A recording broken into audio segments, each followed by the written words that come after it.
Olá, aluno! Meu nome é Marcelo De Pieri e serei professor da disciplina de Formação Econômica e Social do Brasil. Agora vamos ver a unidade 3. Para iniciar essa unidade, vamos chamar a atenção de uma discussão muito importante na obra de Celso Furtado, Formação Econômica do Brasil, sobre o problema de mão de obra que o país enfrentou ao longo do século XIX. E esse problema está relacionado principalmente com todos os processos de extinção do trabalho escravo, da proibição do tráfico e a própria abolição, e também por processos do desenvolvimento econômico interno. Outros polos econômicos surgindo ao longo do país, no território brasileiro, que fizeram com que houvesse também processos migratórios de mão de obra nesse período. O primeiro processo que o Celso Furtado trata sobre o problema de mão de obra é por volta da metade do século XIX. A constatação é que a força de trabalho da economia brasileira estava basicamente constituída por uma massa de escravos, que talvez não alcançasse 2 milhões de indivíduos. Todos os empreendimentos e investimentos para o desenvolvimento econômico esbarravam nessa oferta limitada de mão de obra, ou seja, havia inelasticidade para a oferta de trabalho.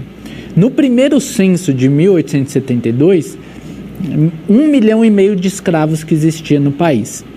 Nos Estados Unidos, o Celso Furtado faz uma comparação que é muito importante e também, ao mesmo tempo, muito chocante: cerca de 4 milhões de escravos em 1861. E começaram o século XIX com aproximadamente o mesmo número de escravos que o Brasil, 1 milhão de escravos nos dois países.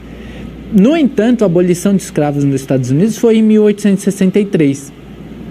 Mas essa diferença de números mostra uma realidade bastante cruel também, porque a qualidade de vida dos escravos brasileiros, pelos números, mostram, segundo a análise do Celso Furtado, mostram que essa qualidade era bem ruim. Os escravos brasileiros viviam em uma situação muito pior, inclusive não conseguiam atingir certa idade e morriam, por isso o número menor de escravos. E ele vai falar que o processo de chegada de novos escravos no Brasil, inclusive, foi parecido com o dos Estados Unidos. Não explica, né? Não é por aí que vai explicar essa discrepância entre os números de trabalhadores escravos no país. O Império Brasileiro, na primeira metade do século XIX, incentivava a vinda de colonos imigrantes. Mas após os vultuosos gastos, as colônias se definhavam, evoluindo para simples economias de subsistência. Ou seja, aquela ideia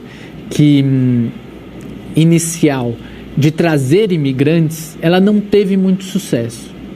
Porque o imigrante ele vinha numa condição próxima ao do escravo, semi-servil, que ele vinha, como a gente salientou na aula passada, na unidade anterior, o imigrante vinha numa condição muito ruim, que não davam as condições para que ele pudesse se desenvolver e pudesse pagar as dívidas que ele chegava endividado e construir uma vida própria para sua família.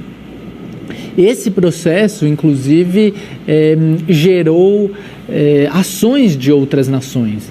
A Alemanha, por exemplo, proibiu que os imigrantes viessem para o Brasil, porque as condições eram tão ruins, acabavam vivendo na pobreza.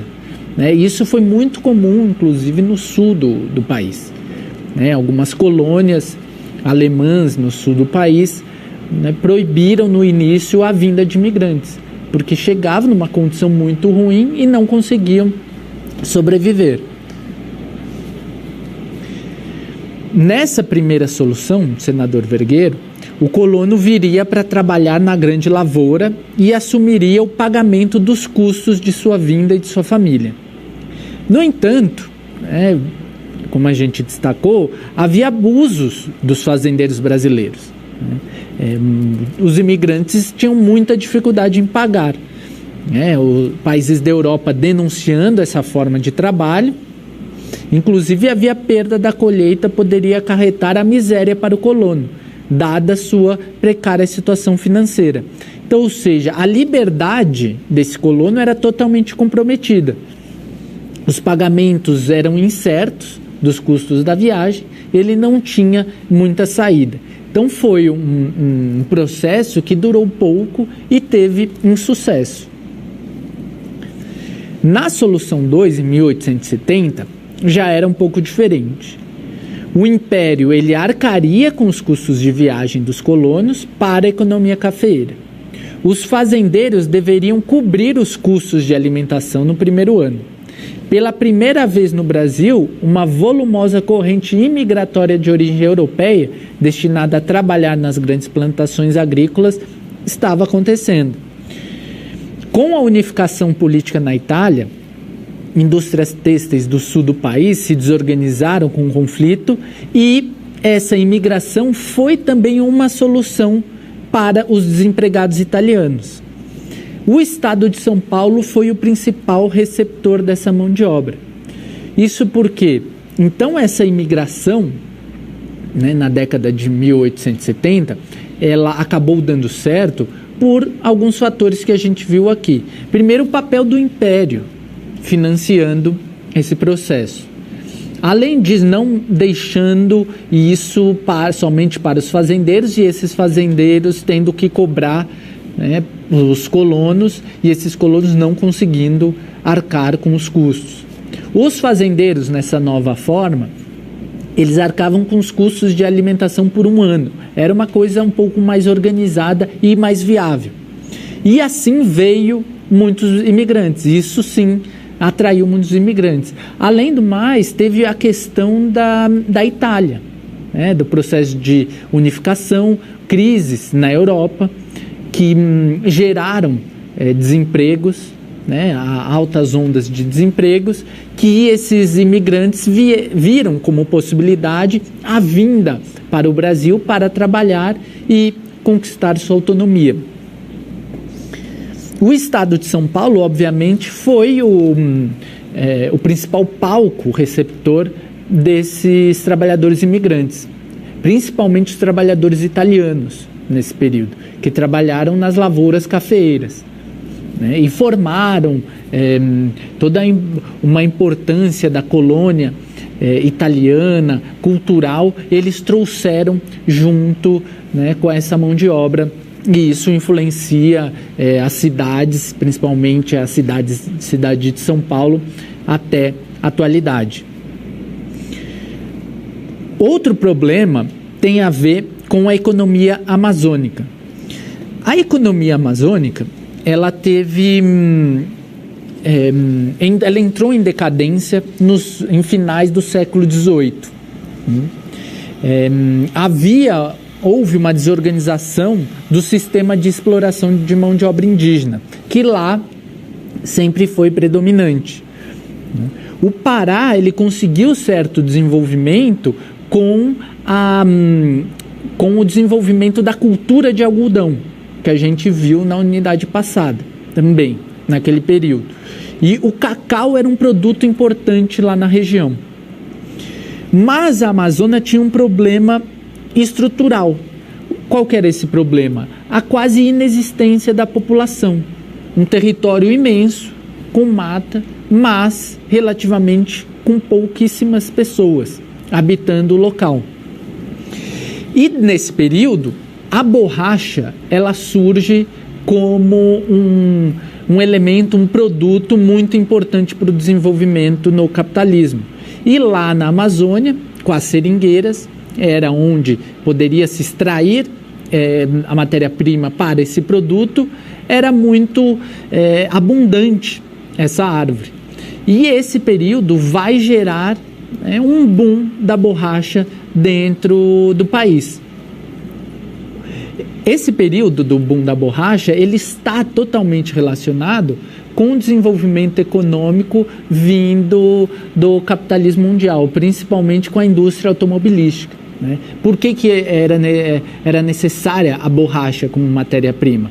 Obviamente para, né, ofertar uma matéria-prima que eram a borracha para realizar pneus, para produzir pneus.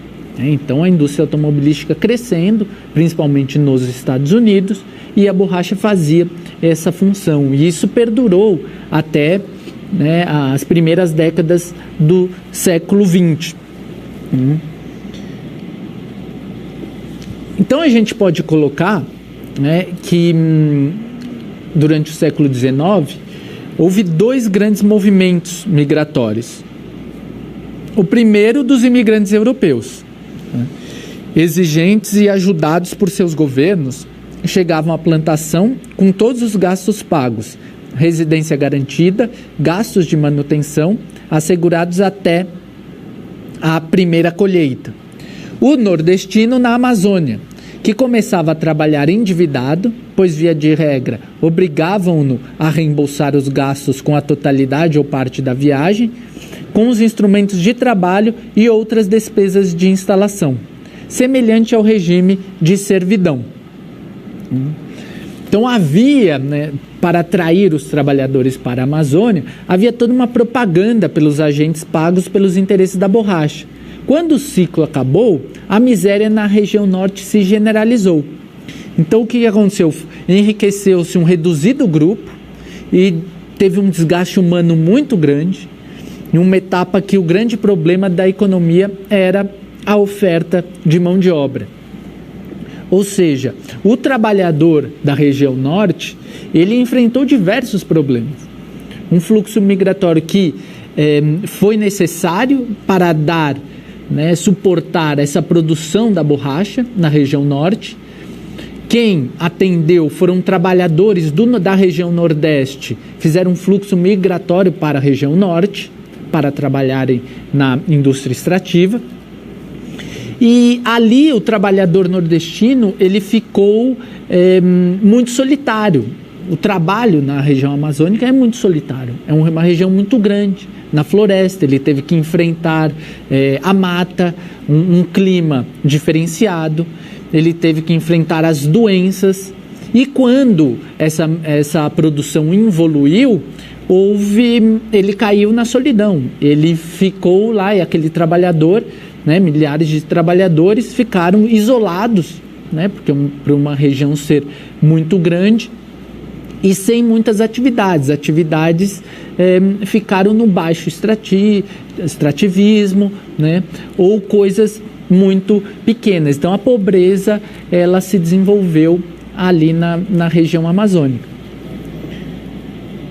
Vamos para uma interatividade, para a gente tentar guardar um conceito importante do que a gente viu até aqui. Durante o período imperial, a economia brasileira encontrou como um dos principais obstáculos: letra A, o excesso de mão de obra; letra B, a instabilidade política da República Velha; letra C, a ausência de um produto com mercado internacional durante todo o século XIX; letra D, o problema de mão de obra; letra E, a explosão da cultura cafeeira por todo o território nacional. Voltamos já com a resposta.